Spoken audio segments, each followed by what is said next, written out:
Yo, it's Guido coming at you with the last of the 5 reviews for the new Christmas tanks, and this time we've got the DZT-159, which is a Chinese rocket tank.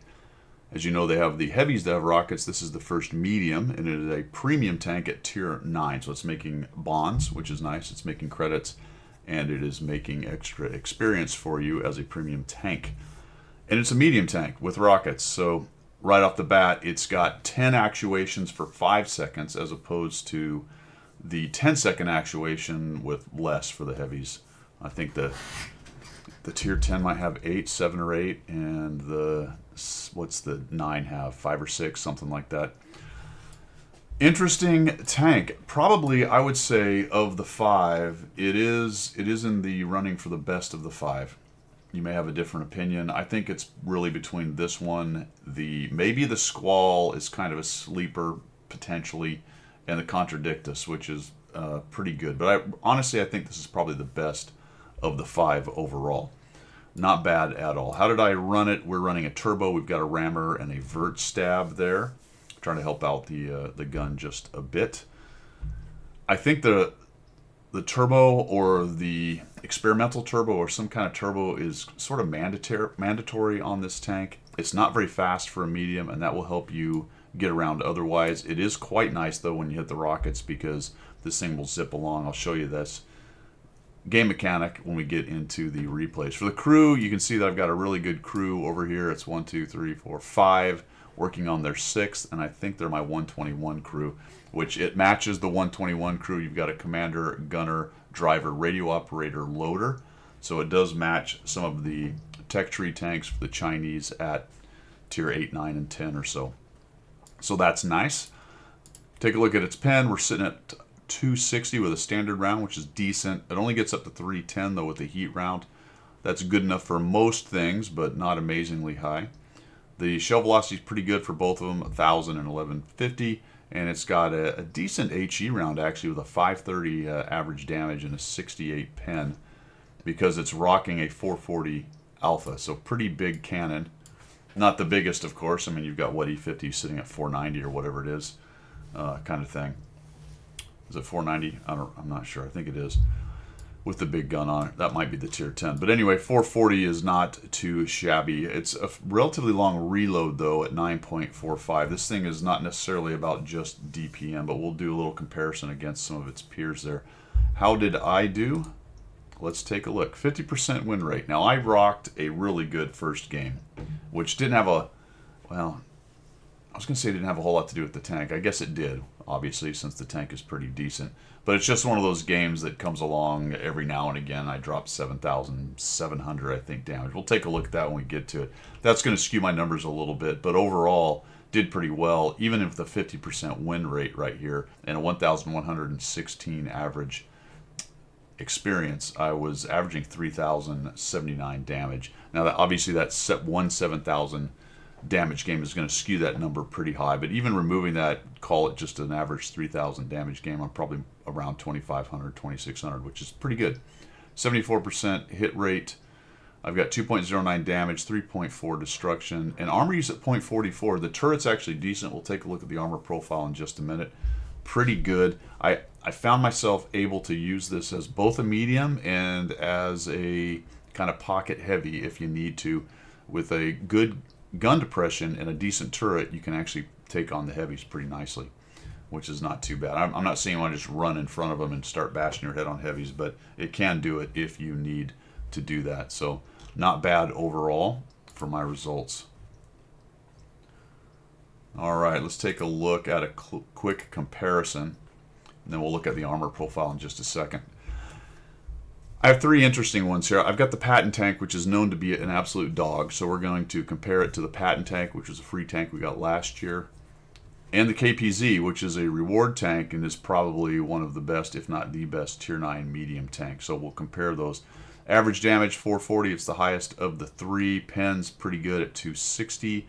The rate of fire a little bit lower. You got that 11-second reload. You can see that mine got down to 9 with my setup right there. KPZ's at 8, so a very similar reload to the Patton tank, but you're also getting 40 more alpha out of it, which is very nice.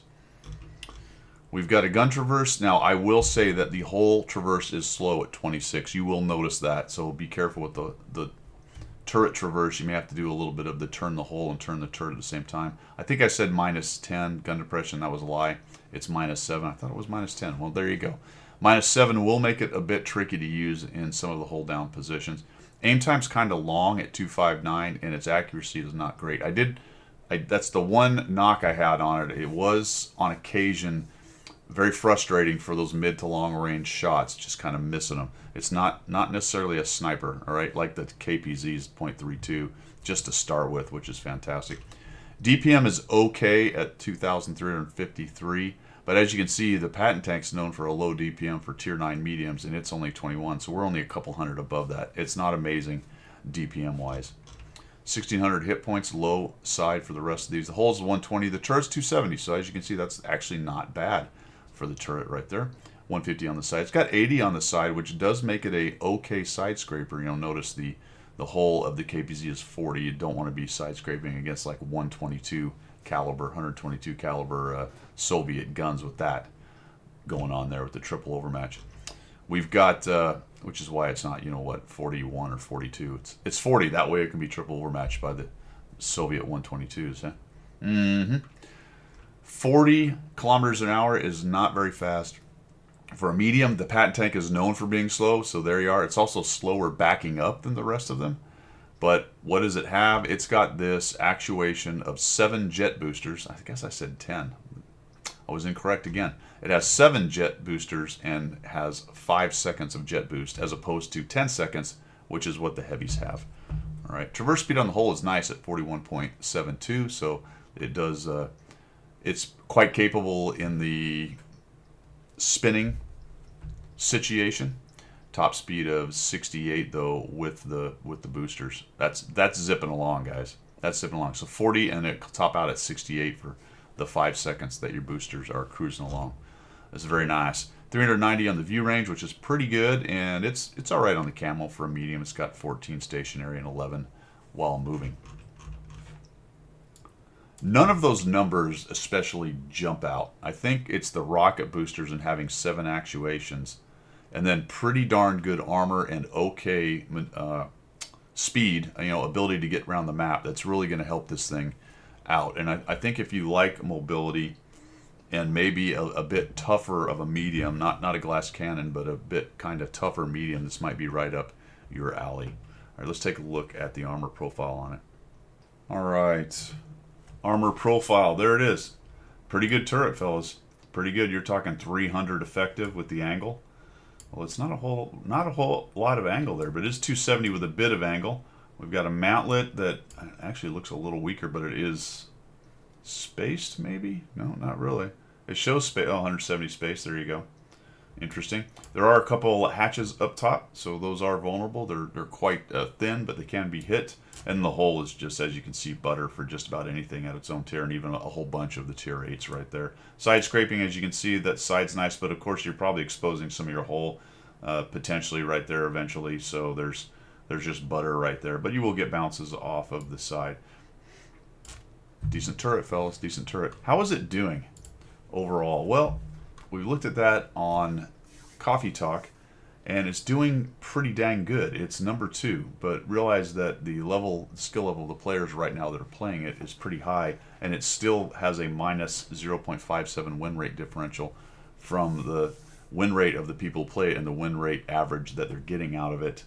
And that doesn't really bode that well for it. However, it's tier 9, so notice that you have a lot of tanks with a negative win rate differential that are up near the top. The KPZ has a plus of 1.54, and when you get to tier 9 and 10, it's few and far between where you get tanks that actually outperform a player's win rate overall in terms of this stat right here. As you can see, these are all the red ones are negative. If they are positive, they're very low, 0.21, 0.42. This is all the way down here. A 430 is 0.6%. Of course, a 430 is a tech tree tank, so you have to worry about people playing it stock and all that kind of thing. I think the DZT will probably be a top 10. Usually might be a top 5, to be honest. Tier 9 medium, but we'll see what happens with it in the long run. A lot of people are playing it, though. You can see it's got 600. Holy macaroni. I did not see that. 693,000 on NA? Oof. That's a lot. I mean, that's Char Future levels. Check that out. Right now, it's a new tank. It's a new tank. You see a lot of them. I mean, people are enjoying it. I think it can do some good work. Let's take a look at the kind of breakout game I had. It was the first game actually that I had with the DZT, and then from there I was only 50% on my win rate, and it was just one of those games that you like to have, and you only have them every few months. At least I do. Have a big game like that every few months or every few weeks, kind of thing. So it worked out really nicely. Let's take a look at it. All right, Himmel's Pearl Riverdorf. We used an actuation. I'm just checking it out. We're going to head over here and fight the heavies where rocket powers activate. So one of the things about this with the rockets is you can get into position really early, and depending on the map and the deployment, your tiering, all those things that you want to take into account when you're playing this game, you can really be the fustest with the mostest with this tank. Of course, the other team has 2 DZTs. Good news is I see one of them in the middle. And I'm going to withhold now 4 rocket actuation. So we're going to use 4 to get up here. We'll slowly get in and whack. Maybe, potentially could have used intuition and hit him with a HE shell, but there were some other guys. So I'm checking 6. I've got a 705 coming up to help. Not too worried about him. I should be able to bounce some of his shots. We got an M103, FV4202. We got the Sioux. All right, there's the Sioux. Slap him. Holy cow. Now that doesn't happen very often with this gun, if I'm honest. It misses a lot of those. So the 705's coming on in here. Starting to get these guys worried. You know, when you have a big game, it's just going to work out for you. Now we got a Kalanick coming after the Sturv. He shoots. Sturv slaps him. I'm going to come around here and try to get a shot on him. Lower hole, nice, 421. So remember, it's the 440 Alpha type gun. What have we done? 421, a 390. We got a 485, a 465. Very nice. A 483. So we've had some nice high rolls. I'm not liking what's going on, and unfortunately I feel like I'm sort of leaving the 705 out to dry. But we're going to try to work some angles here. So the 705 backs up. I'm going to come back down because they didn't push hard. We'll see what we can do. Used a rocket to bail out, so I think that's one of the things you'll want to try to use with this tank. There's that -7 fighting me a little bit. Another snapper lap of ding dang works out. Look out, 705. We'll move back up here. There's no artillery, so that's nice. I'm going to try to shoot him in the hatch again, but we don't quite get it. Alright, so we'll save that shot.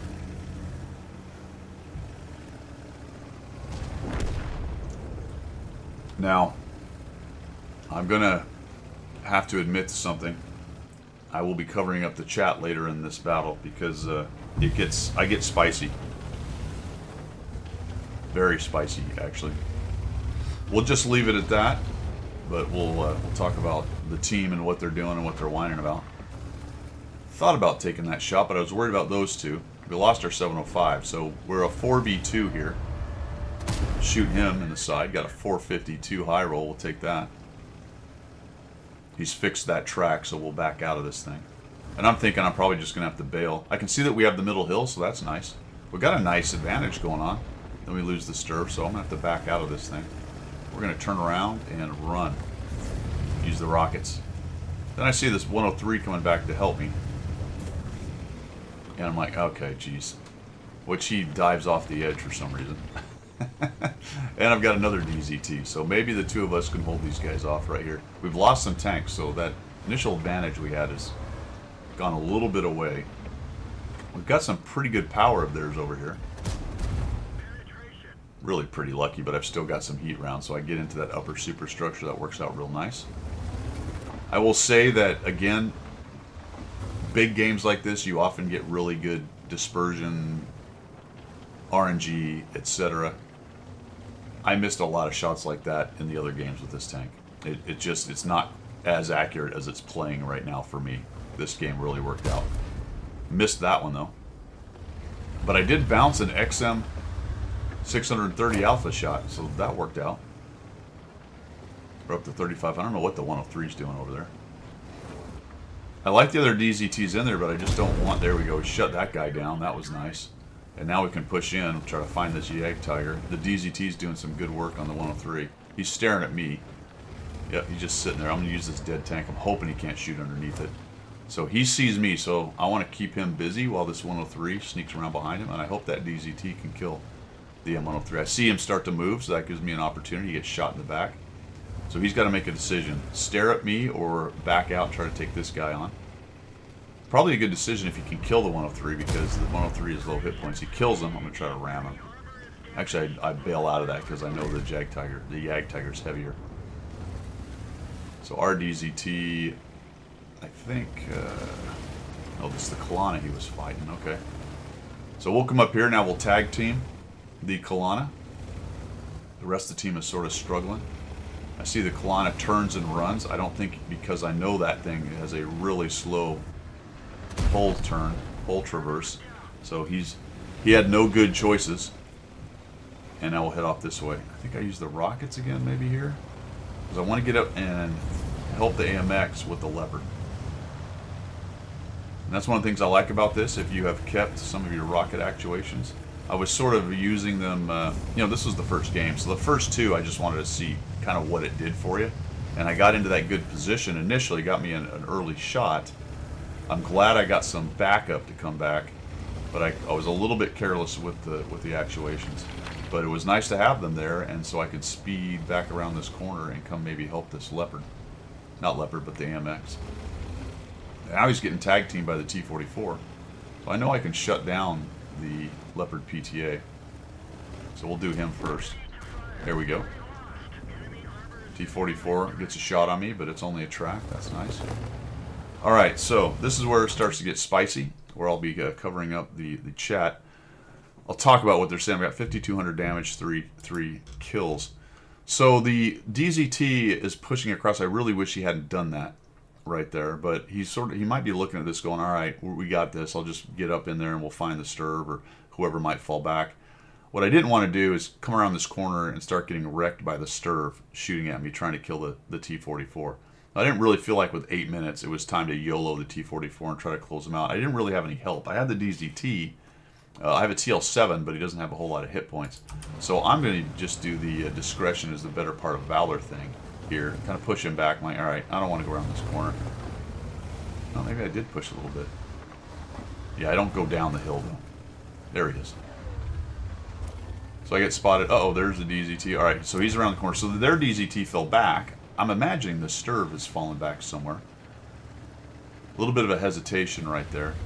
I'd love to help our other DZT, but I just don't want to go around this corner and start getting shredded by a Sturb I can't see. I did have a discussion with the TL7 a little while later. He's actually working his way down that way.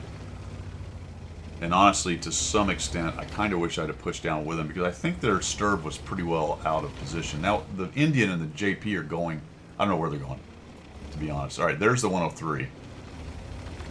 Looking to see if I can get some kind of gun depression. A little bit worried about that fall there. I don't want to go down there and get trapped by the 103 and not be able to move. TL7 actually does a pretty good job. I'm going to come around here and see if I can get a shot on the T-44. Of course, I run into something. In hindsight, I wish I had gone down and helped the TL7 close out the T-44. But I'm just trying to be a little careful with my hit points here. I kind of figured he would die, but look at that. Unfortunately, he did kill him. And then our DZT gets him dead. Alright, that's great. That's great. So now we got 4 tanks there too. Okay, so we've got Guido Idiot. That's the Progetto. And then the AMX says report the TL7. I don't know why you would report the TL7. I mean, I thought he did alright. We discussed it. He's like, hey, I thought I'd get down there. I was hoping you would follow down. Like, hey, look, I'm sorry, man. I don't know you. I suppose if we were in a platoon and we could talk about it. White Indian and Jag Panther went all the way, then backpedaled to face guns. Guido 1212 Idiot from the Progetto. That's unfortunate. Full hit point DZT. He says Down syndrome, so that's great. Although I don't know who he's talking about because he was going to report the TL7. The Indian Panzer's out in the open, which I'm like, oh great, what's he doing? The JP does an okay job over here. He kind of finds the Sturb for us. The Indian's in a terrible spot. So I'm going to sit here for a minute, and I don't have any really great ideas right now, to be quite honest. I could swing all the way back towards our cap and then come across the top side over there. He lights this guy. I was just about to do that, and then he lit him. I'm hoping that Sturb gets aggressive on the JP. The JP puts a shot on him, which is nice. Now he's, it's really difficult to maneuver the Sturb sometimes in these situations. I'm just going to be patient here, because if he scooches a little further forward, I might get a better shot. Oh, and I just hit the ground. I got lit, so let's get out of the way. That might get the JP an opportunity to come around and get a shot on the guy. Yep, it did. Okay, he shot, so we have an opportunity here to get a shot on him, maybe. Boom. I don't know. Sometimes, like I said, you have those big games like this. You just get lucky. But the JP died. And now I've got an Indian Panzer just sitting behind a rock down there. So XM says we lose. DZT useless. The team has turned against me, fellas. They're report the stats patter 2. Idiot on DZT. From the Progetto. That's fantastic. To be honest, I haven't watched this through yet. True dat no hablo. I've had this actually happen quite a bit. So with the name Guido, I don't know why. I guess some people think that Guido is a South American name. The PZ just died, by the way, so now it's a 1v2. People don't comprehend how to support each other. Sniping has its limits. Yada yada. And despite the fact that I was actually supporting the JP there. So I do get that a lot. People thinking I'm a South American. Guaranteed no hablo. Please report noob. Although he spelled it Ropaport. Ropaport. I'll give him that. I misspell all the time when I'm trying to play the game. But it's pretty funny. So, options here, fellas. 3 minutes and 52 seconds. I don't think I can push across. I got a Sturv, stealth sniper, going to pen me at will, more or less, and a full hit point DZT. So I don't want to attack them. I need to figure out a way to kill one of them, maybe, if I can, while the other one's not around, or find one of them and get some free shots, right? So I've got to do this carefully. I can sit in the middle, but I didn't like that. I feel like the middle, that's where they last saw me. If they both push to the middle, I'm up there, and I'm trying to fight both of them, I'm probably in trouble. I probably don't win that. There's no way to keep distance from them at that point. I could go north. I don't want to go north. That's kind of useless. In any event, if I go north and I come back over to the east, then I've got to go through that big open area. So that's dumb. So I can't stay in the middle. I can't push them to the cap, and I can't go to the north side and push across the open. The only option I really felt I had was to go back towards the cap. So we're going to head back toward... I almost went that way for a second, and then... And this is where I was really wishing I had a couple, 3 actuations of the rockets. I'm like, that would be great. Yeah, go get ganked in the most obvious spot in the game. Okay. They're not happy that I'm headed back. He misspelled obvious and he fixed it. All right. So what do I do here? Do I go to the cap and hide out behind a rock? Do I go up in this little back thing? The same problem here appears here. If I'm sitting back in the back, I could get pushed by both of them. So I don't want to necessarily do that. I'm going to go across the top, and I'm going to hope beyond hope that I can catch one of them coming across the top there. It's very likely they're both together anyway. I may run into both of them, but if I surprise one of them, I might be able to get some free damage and then get out of the way, right? SA players in US server. That's Taiwan. By the way, the guy's name's Taiwan Ladyboy in the AMX-30, and he has an issue with me potentially being a South American player, which is dumb anyway, but holy cow. And we're going to get lucky here, fellas. We're going to find the Sturv. And that shot's going to go in, which is nice. A big high roll might have shut him down, but it would have been a really big high roll. So we get an okay roll, and we got him down to 96. I shot and kind of automatically backed up. That's a reflexive move. If I was smart, I'd have just pushed in. But he hasn't fired. And that's where I'm thinking about here. I'm like, how do I want to do this? Well, I don't want to pull back and lose engagement or lose contact with him because he still has a gun. It's possible that the DZT's right with him, but I have to take the chance. I know where that guy is. I brought him down to a 1 shot. even if the DZT's there, I need to get in there and take this guy out so I'm not fighting two guys at once. So we're just going to go. And I know I'm going to eat a shot, so I'm going to give up some hit points here. There is an option potentially to come up here, side scrape, or be clever on this corner. But there's side shots into me, and the more I futz around, the closer the other DZT is getting to me. You know he's on his way now, right? He knows where I am. So I have to close this out quickly. So I'm just going to accept that this guy shoots me. That's fine. We'll auto-aim him. I know I can get around his side. He makes kind of a mistake trying to switch into speed mode as opposed to just turning and keeping his hole towards me. I was a little bit worried that he might be able to turn fast enough to keep his front armor, but he doesn't. He tries to go into travel mode, and I get right past him. And now I'm just going to keep going just to make any shots from the middle harder, because I'll be moving, which is better than just sitting still. And I want to head fake this way. I want him to think that I'm going this way. And we'll just spin around. There you go. All right, so last time I saw the DZT was full hit points. I have no reason to believe he's anything less than that. So I am down a shot on this guy. We've got 6,181. He could be camping their cap. Who knows? All right, so he says, one of them said finish him, which, good plan. That's what I was doing. And then they come up and say, go cap, noob.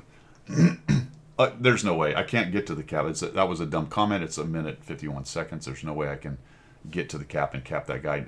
Even thinking I could do it with a full hit point DZT, who was showing a complete willingness to hang out by the cap, right? All right, this is where I lost it.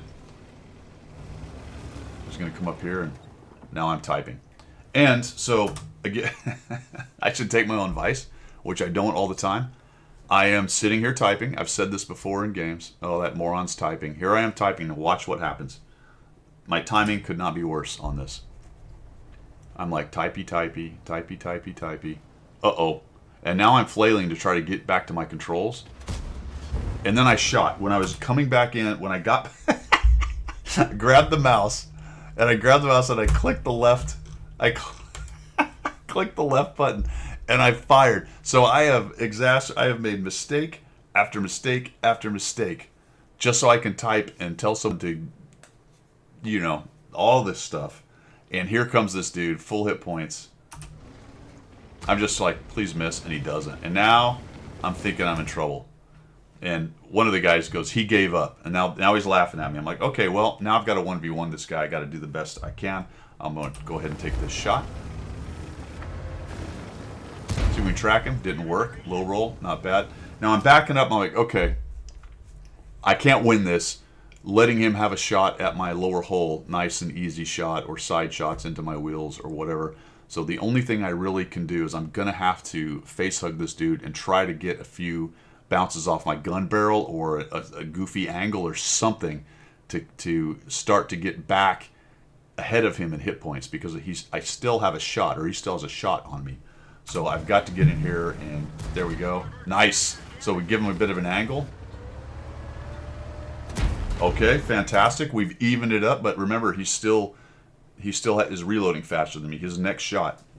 So if he shoots and pens twice more, I'm probably out of the game. But I'm at 760, and he's at 733. We got a 360 alpha. Ooh, man, that's pretty close, right? All right, see how it goes. So I'm trying to get the gun. See, I'm just trying to get the gun in front of him and push into him and just make it as big a problem as I can. All right, that was fantastic. He missed, but watch me screw this up, guys, because I'm not careful enough. Oh, you're kidding. I shot the rock. My goodness. What an opportunity. I could have just backed up and put a shot right into his hole, and then I am completely not in the clear necessarily, but I'm in good shape. So I was shaking my head. I'm like, well, there's another huge mistake that could cost me the game. Now I'm just trying to get the bounce off of his turret there, or off of his gun. That's unfortunate. He pinned me. All right, here we go. He's got 273. I got 266. I have to get a bounce off of him. Right? I've got to somehow bait him, get the gun in his gun, something. So I'm trying to put the gun right where his is. See that? Come on, baby. Oh, we did it. We baited him into shooting. He didn't get it. We're going to back out, get down to his hole, and we shut him down.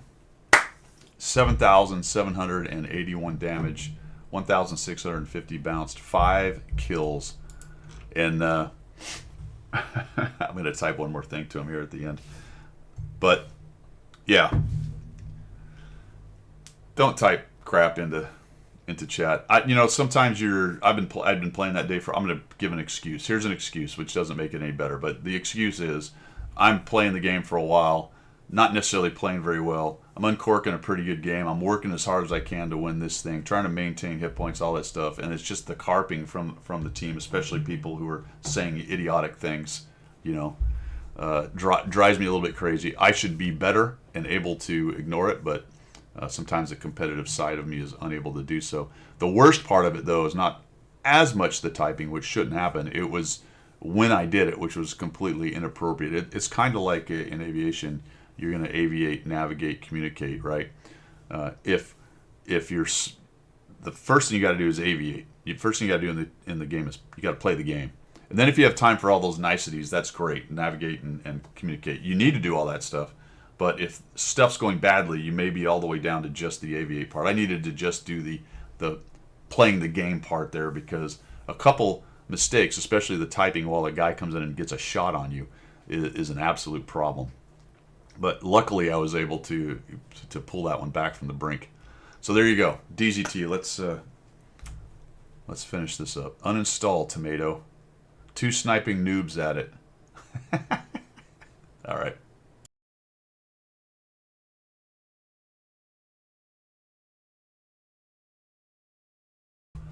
Well, all right. That is it for the DZT.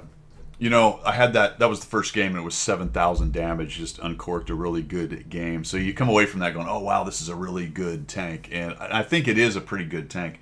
But the next 9 battles were not nearly as good. So sometimes you can sort of get that little high of doing really well in a tank. Go, wow, it's really good. And then reality smacks you in the head.